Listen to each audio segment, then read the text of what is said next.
Peace. Naeem Hakim here. Last laundry day before Puerto Rico.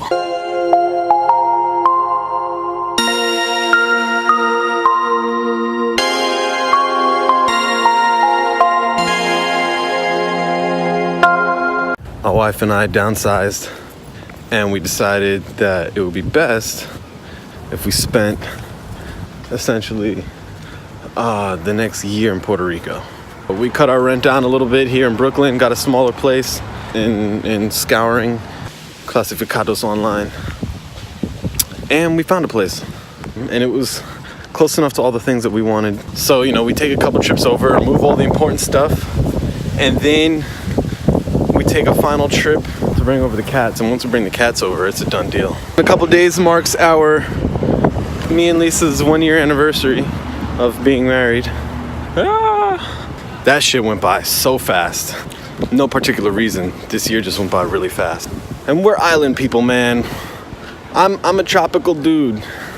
I would be West Coast, but Puerto Rico works for me. There's enough brown people out there. So it'll be a dope trip we're gonna take. Speaking of trips, it's kind of funny because a lot of older people that I know are asking about psychedelics and taking trips and stuff, even though that shit came from like the OG days, Terrence McKenna days, before the internet. I'm a psychonaut on certain levels, which is I guess why I'm so obsessed with space, but everybody comes upon it on their own time. Sometimes it needs to be your thing, so it may not be yours, like right now if it's not yours. I'm actually gonna put this laundry in here and we'll talk about it.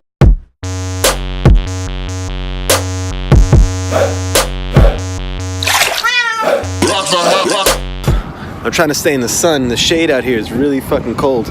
So it's kind of funny growing up Muslim in New York City, especially during the 9/11 era, like when that happened.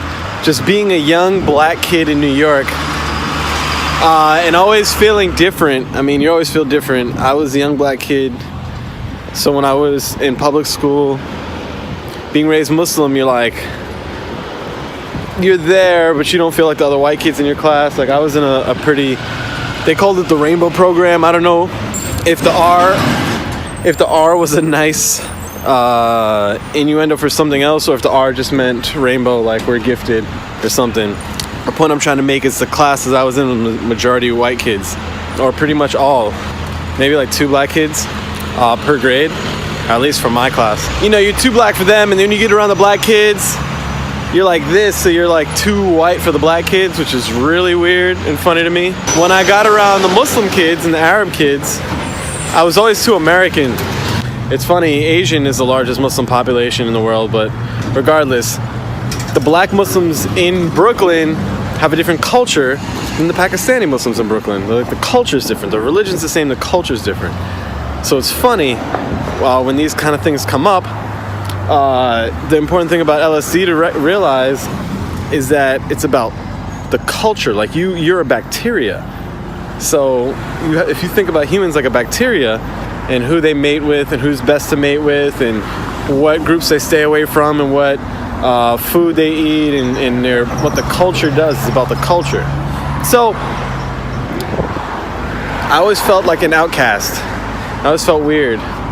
And everywhere I went, I always felt like I understood everyone as a whole, but on the individual level, I felt like there were a lot of things they were missing about me.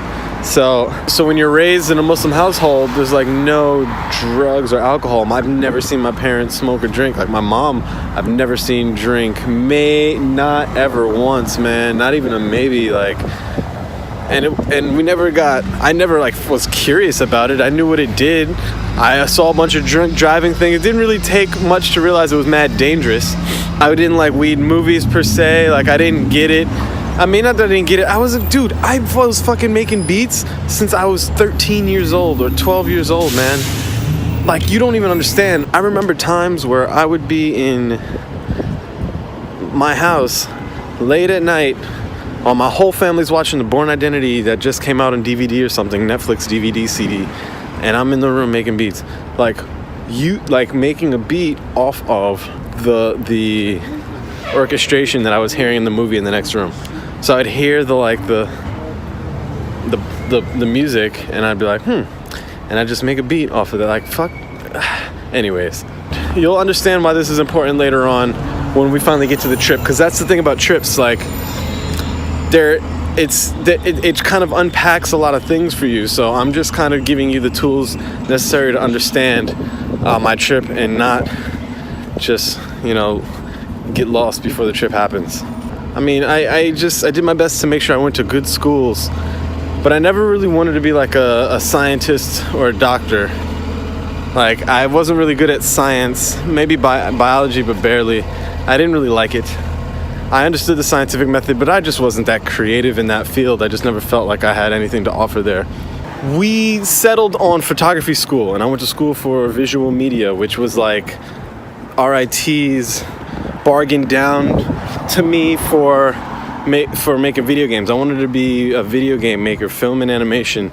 I wanted to do 3D animation with the motion capture, and that's always been my dream, only because I played so many damn video games, like growing up as a kid, and when I sat in front of the TV, my dad would be like, oh, you gotta find something important to do, and like, you're buying all these video games, and he'd be like, what you need to do is learn how to make video games so that people buy yours instead of buying them. Like, he was always pushing business. And I was like, all right, I found a school for film and animation, even though the whole time I wanted to like be a music producer, or at least I acted more upon that. Like, I like fucking idolized Pharrell and Timbaland. I didn't idolize them, I just knew that they did some cool shit, and they changed the way people played and listened to music. It's safe to say that Timbaland was like fucking with the dubstep vibes and the kind of like the 140 BPM, 70 BPM way before anybody was, and like his work, classic work, proves it. So anyways, I dug it. And no one thought that music could be something that I can use to sustain my life, or at least my passion. Like, no one could foresee what the internet could have offered me. So there was no way. My parents were like, still don't even think that this shit is a viable thing. But monetization's a bitch, but monetization is also your best friend. The point I'm trying to get to is, there was still a point as a person where I felt like I was doing what other people wanted me to do. Like, and I'm not talking about like everybody's asking for favors. Yes, yeah, people were asking for favors. They always do. But I really felt like if I didn't do what someone else wanted me to do, and them being upset was more important than me being upset. Like, sometimes it's like compromising with everybody or people that you disagree with. Like, sometimes you may not agree with someone, and you're just like doing what they're doing or doing what they say and then you see them like go back on their word, or they do other things that are like not what you would say like becoming of a person, and they talk about you about things. So it's like there's a lot of that. I was getting a lot of that from my parents. They supported me my whole beginning of my life. I had no idea like what the world really was, because they were protecting me from it. They were like trying, it's like only so much you can say about the world being a dog-eat-dog place, and also wanting to provide like a safer place than that for your kid. It's like a hard balance, and I give them props for doing the best they could. But I didn't know. Like, I like grew up, thinking that heaven and hell was literally going to open up and eat us. And the thing about it is, I think that is what possibly could happen. You know what I mean? Not that like, we won't get into like religion and beliefs, but reality is fucking only as far as a simulation, and your mind will allow it. I reached this pinnacle in college where I'm like, oh my God, I don't know what I'm gonna do. Like, I'm literally not doing what I want. I remember who I was dating at the time, but you're around a bunch of talented people, and you want to do what you want to do. Like, I wanted to do music, I wanted to be a DJ, but I had not nearly enough of the production skill, or that just wasn't where I am today. I didn't know how all the rules work too with everything. I was young, like 19. Like, college life, my friends were getting hammered every weekend. I didn't drink. I hadn't drank until my 21st birthday. Just because I knew it was easier and more obvious to get caught for alcohol stuff in college, like that was more obvious. Like, you know, it was so much easier to handle that. So I didn't want to be a black dude that was easy to handle. So not to say that weed made it better, but people who did weed were more discreet. So I liked that side of it. Plus they had it was a different culture. You know, it wasn't the drinking culture. You got to think about cultures and like what that means about individual people. I think I was hanging around some people who just had, you know, more psychedelic kind of stuff on them than alcohol, and you know, a lot of stuff they were like beyond Molly and LSD and mushrooms. They were like doing like a lot of Robitussin, robo-tripping, which is kind of funny to me, but whatever. And I just hung around them like because they all obviously smoked, and that was the common ground. And I didn't really, you know, what is it? You don't trip? Like I wasn't tripping, like literally. And I just remember at one crossroad in my life where I felt torn. I felt like there was a lot of stuff I believed was true, and I felt a lot of stuff that my folks believed was true, or the stuff that my folks told me was true. And I felt torn. Like you get this thing called cognitive dissonance where you believe one thing but you're acting another way. You're like, why does this so? And sometimes it's not simply explained by like the devil or like God, you know, like yes, that is an explanation, a very valid one, but sometimes things feel very biochemical. Sometimes things feel very scientific and mathematic and calculated and not like coincidental on some, you know, like there's certain ways people can process the world, and I think they all lead back to the same kind of processing, but we like call it different things, which could very well be like what you find and what someone else finds coming out to be the true meaning of what existence is. Like you may call it something else, but love is love. Like love is the thing that connects everyone. But I didn't know what to do, and I saw a lot of people were like, they weren't finding discoveries, but you kind of watch people around you, and I trusted the people around me enough to get, you know, stuff from them. And someone really close to me, they gave me some Molly to try. So I had only smoked, and they gave me some Molly, and they were like, you know, they gave me enough. They told me how much would be for a good night, and based upon my weight and who I was and how much it was, transparent, and I trusted them. So I did it, and I went home, and I like sat. I listened to Borgore Ruined Dubstep mixtape, and man, I was like rolling. You're like not crazy with the mouth, but I remember somebody told me to get ice cubes, so I had a lot of ice cubes, like, and I was just remember listening. I had my headphones on, and I was like, man, I was listening to the music, and I was like, I finally got it. Not got dubstep, but you felt the music in a different way. And I was like, oh man. And then even that night, I remember I was breaking up with my girl at the time, so I had like replaced. It's not. I mean, you can say love, but you replaced, or what I had replaced with what she was doing. I replaced that with experimenting with drugs, because I was already smoking while we were together. I finally understood what it meant to be happy apart. I was like, oh, us being apart is actually better, because then she'll be happier. I was like, we can both be happy apart. I remember being so happy, but I remember crying as I'm like sending her the message on Facebook, like, and like rolling and just crying, just be like, oh, now I understand what you mean by happy. I felt joy. Like you feel this overwhelming sense of like goodness. And I didn't get a crazy hangover. Maybe. I mean, I had done it a couple more weekends around that time, and I did see some like Molly hangovers, but that I didn't. And I just remember thinking the next day, man, that wasn't so bad. I was like, LSD cannot be bad at all. I was like, if that was that, I was like, man, tripping on acid. Kids were doing it in my high school, like at lunch or whenever. Like, the only thing I can recommend to people about tripping is don't do it around people you don't trust. Don't do it if you're in a really bad place. I'm not saying you should be in a happy place. Sometimes you may need a little bit to like figure something out, but don't ever do it to think that it's going to fix whatever the bad thing is happening for you, because doing the thing doesn't change what's happening to you. But yeah, a good trip sitter will help. Somebody who knows what's going on and who knows how to deal with people who are like going through a trip would definitely help your situation. When you are tripping on LSD, it is literally, especially if it's one of your first times, it's literally like you're being reborn, like you're seeing the world from baby's eyes again.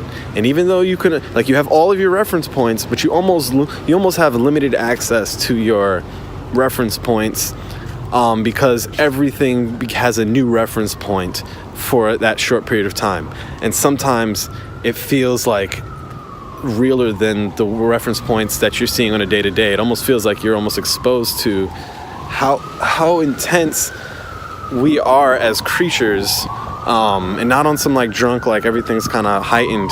No, it's like you really see the energy and you feel the energy and vibrations of like how the fact that we're electric, we're like electric beings. I told the person who had given me the Molly, I'm like, yo, fuck that shit, I could do LSD, no problem. They're like, you sure? I'm like, yeah. And I was like, you know what, let me just get one hit and I'll be fine. You know, you take this little piece of paper and it has whatever liquid on it, but it's not wet. It's like in aluminum foil. It's like dried at that point. You can chew on it. And I guess you swallow it. I swallowed it. And then you wait. And that's the hardest part, is the waiting for it to kick in. So that's why going to festivals really helps. But even then it doesn't, because the waiting period is so intense that it's not like, it's like a slow roll into that scene from The Matrix with Neo. That scene where he's like in the room and they first try to find his pulse for the Matrix, and they're like, and he's sitting there and the glass turns silver and he's like tripping. That moment, it doesn't happen that fast. And it's not like things just automatically become something really quickly. Like, you may get perspective changes first. Like, you may feel like all of a sudden that's down, that's up, that's forward, and that's backwards. I get perspective changes. Like everything kind of like the direction of things, your compass gets a little twisted. I listened to the entire Cool Kids album, mixtape, Tackle Box. That was a great mixtape. But, you know, of course, you're waiting, and you smoke a little. And then you're like waiting, and then I texted somebody who knew, and you say, I was by myself, so you're like texting people, how long does this take to like kick in?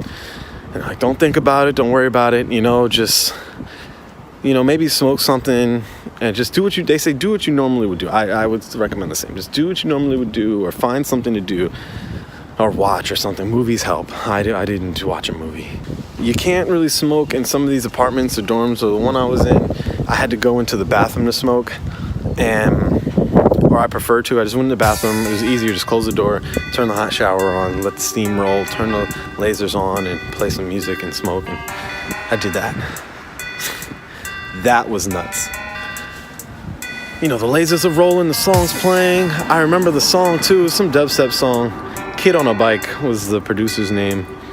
I'll maybe leave the song in the link. But I remember a couple songs because you get lost in them. So I'm just in there and just, of course you always seen smoke and lasers and stuff. But this time was different. Like, I was in the song. And I know, it's not important, that detail. But I just remember, like, you're almost like, I was stunned. I was like in it, the lasers were rolling, and I was literally, for a brief moment, what happens on acid happened in that dark room, and I saw infinite space, and you almost become part of the music, like, and the vibrations. For 1 minute, you transcend. You have like this out of body, like you're almost not. You don't even see yourself. It's just infinite.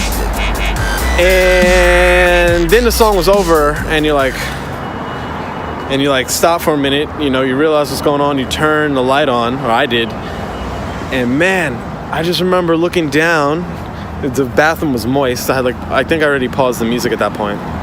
The bathroom was moist, it was damp, and I just remember looking down and seeing a centipede, a little like centipede or a millipede. It was very small, and it like crawled down between the crack between my tub and like a tile. It was like down on the floor. And I was sitting on the edge of the bathtub. And I just remember thinking to myself, oh shit, there are insects that live here too. And then I was like, whoa, because this building is built on a swamp in the middle of Rochester. I mean, I was out in the wilderness. And now that's important because as a city kid, you get so inundated with so much information so often, so quickly in New York City, that when you go out to somewhere that's slower, the shit becomes boring and it becomes very slow. And not to say that people who are there are also not bored, but yo, it really slows down. So you do psychedelics because that's what people do in the woods. And man, I just remember feeling this infinite amount of empathy towards the insects. I was like, shit, you know. And then I imagine what the building would look like if you only saw insects. It's like kind of saw the blueprint of the house, but only bugs. That would be weird. What your house would look like if you only saw the creatures living in it. It would be like your house in the shape of creatures. It'd be like creatures that it's bizarre. So tripping then begins. Once you're tripping in tripping mode, you plateau for a little bit. And you ride that for a few hours. It's wild. And then I ended up calling somebody that I trusted. Not immediately, but I just remember crawling out the bathroom quite literally and realizing that the direction of everything had changed. So I was like, kind of like, the floor had become the wall. So like, and you know, when you're sitting, try sitting with your back on the floor and your legs up on the wall, you know, it looks kind of weird, but maybe someday I'll show you that. I called a homegirl. And I had one of the most crucial conversations that I will have ever had in regards to, you know, existence for myself. Sometimes a good trip sitter will help show you where the floor is and the ceiling is. I'm like talking to her and she's talking me through it. I'm like, well, what do I do now that I'm like tripping hard? And she was like, well, first of all, you should go to butdoesitfloat.com. And I was like, huh? And she's like, butdoesitfloat.com.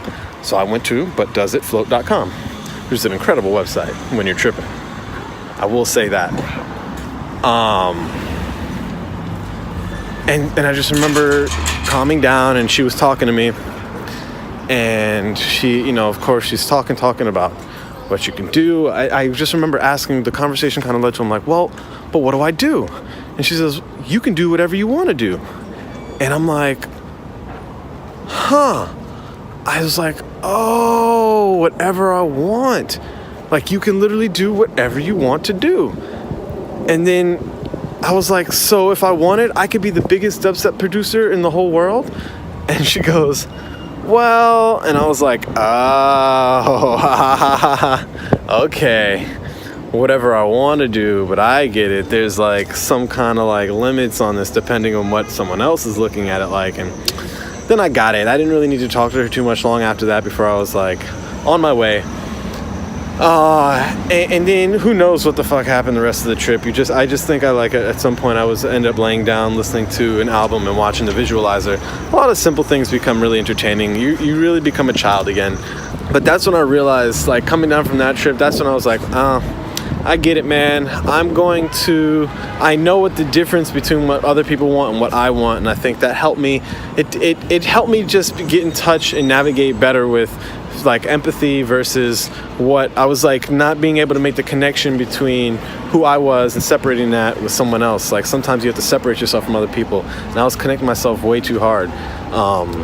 And it's not in any disrespectful way. It's just sometimes you connect yourself hard to the wrong people, it can affect your health. You know, if you do decide to experiment, you trust the people who you're getting it from, and you trust the people around you. But before I go, I'll leave you with this.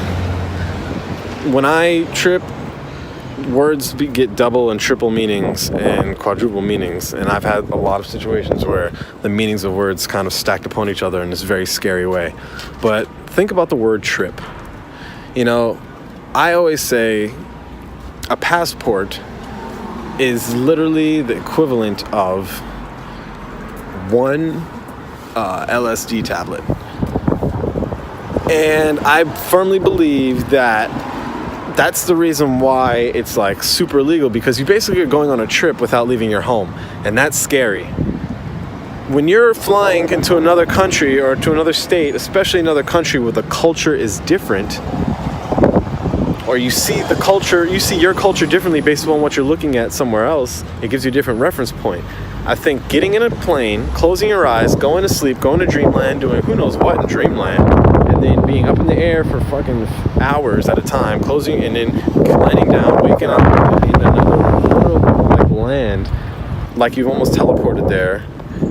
You experience the world as if you were tripping, and I think that is, it's like you sometimes you get overwhelmed, sometimes, you know, what they call culture shock, like that is a very real thing without tripping on LSD. But the word trip is trip for a reason, and the people who made language are very scary people, but that's neither here nor there. I'll keep track of all things while I'm in PR, and I'll make some really cool stuff. So I'm escaping this winter. Deuces, subscribe, I love you, and I'll see you tomorrow.